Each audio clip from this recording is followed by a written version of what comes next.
Hi guys, I'm guessing you already know what I'm about to say. Hi guys, Nlemibe Kelechi Evan here again, Chief Photographer, Focus Photography, and super excited to have you back in today's video. This is everything you need to know about editing in 5 minutes. So I did the last video and I showed a hack, the camera raw filter that will help you edit images real quick in Photoshop if you're not used to the sliders and how they work. In today's video, I'm going to be showing you everything you need to know. Everything you need to know. We're going to do it in 5 minutes. So let's get the timer on the clock.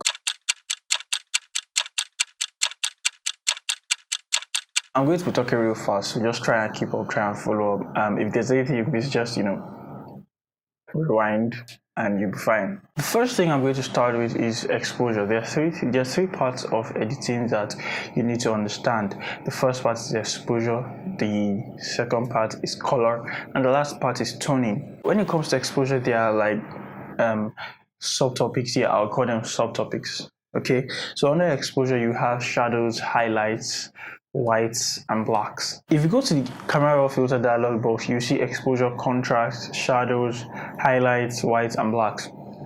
All these things all affect the exposure of an image in one way or the other. That's the brightness or darkness of the image. For exposure, it increases the overall brightness of the image. So for example, if I'm increasing the exposure of an image, it will decrease the general brightness. Everything about the image is getting brighter.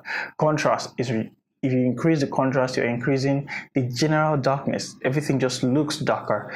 Then if you're doing shadows or highlights, you're now taking care of the tiny details of brightness and darkness. So if I turn up the highlights, the bright areas of the image will look brighter. Well, that's what happens when you turn up the highlights.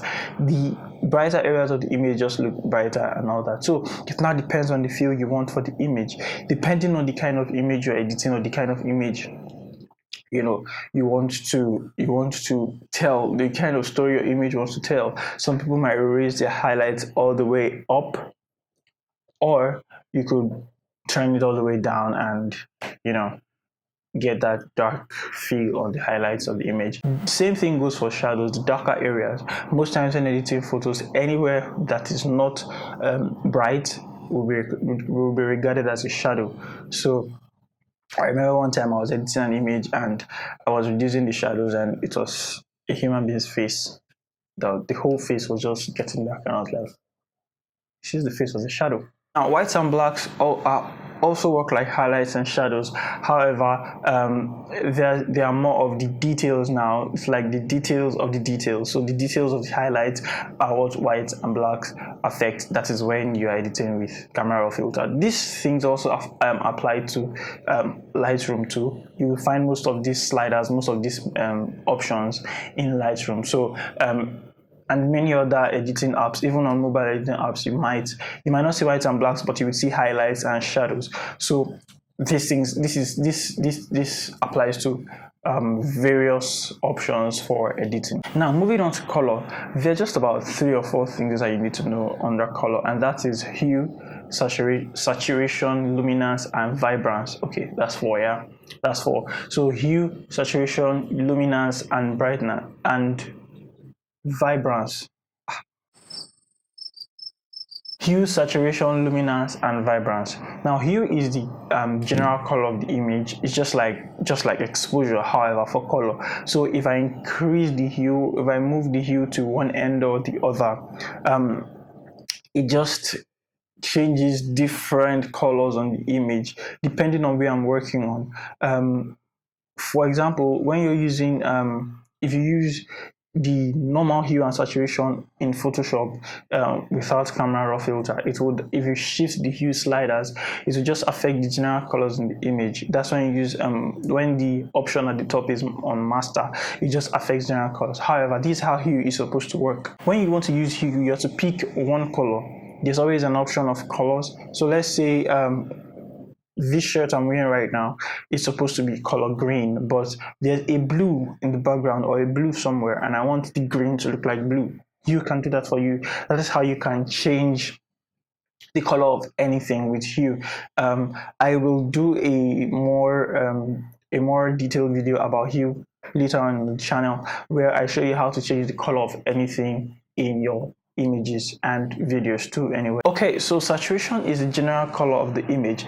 The saturation of the image is how colorful the image looks. However, when you increase saturation, saturation is a more harsh option to use for increasing color. So that is why there's vibrance. So vibrance is like, for example, the way exposure is the whole brightness, and highlights just handles the little spots of light. That same way saturation handles all the color, but vibrance is just those little areas of color that you want to look sharper or something. That's how vibrance works. For luminance, it's just the brightness of the colors. If you want one color to be particularly bright, or you're trying to tone a color, you're trying to grade a color to look a particular shade, luminance will help you increase the brightness or darkness. The final thing you need to know when it comes to editing is toning, and this one applies to a lot of apps.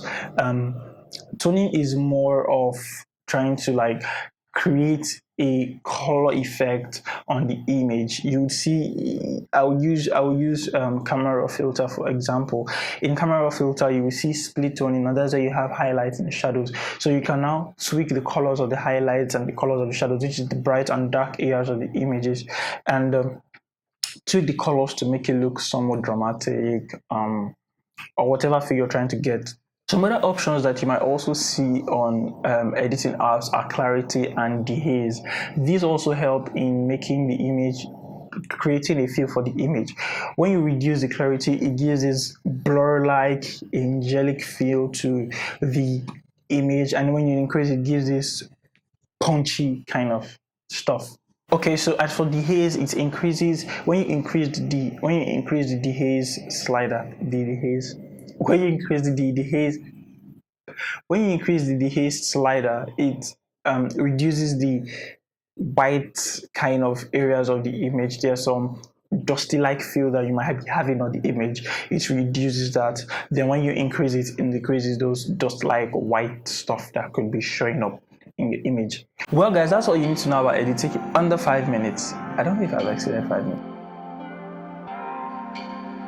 That's all for today's video, guys. Thanks so much for watching. If this is your first time on the channel, don't forget to subscribe if you haven't already. Hit the bell also to turn on notifications so you can get notified every time I post content like this. On this channel, I always post photographic content, photo tech, photo editing, photo shooting, photo whatever. So watch out for more content on this channel. If this is your first time, like I said, don't forget to subscribe, hit the bell to turn on notification. Hit a like on this video, smash a like on this video because I'm sure you like it. So smash a like on this video, and also share the video to your photographer friends who you think need some of these tips, or those just starting off. I'm doing a lot for, like I said at the beginning of the year, I'm doing a lot for people who are just starting off as photographers. Thank you so much for watching once again. Please don't forget to leave comments on your questions, what you think you want to see on the channel, what tips you might be needing. I will answer those questions as soon as I can. Thanks so much for watching, and I'll see you in the next video. Peace.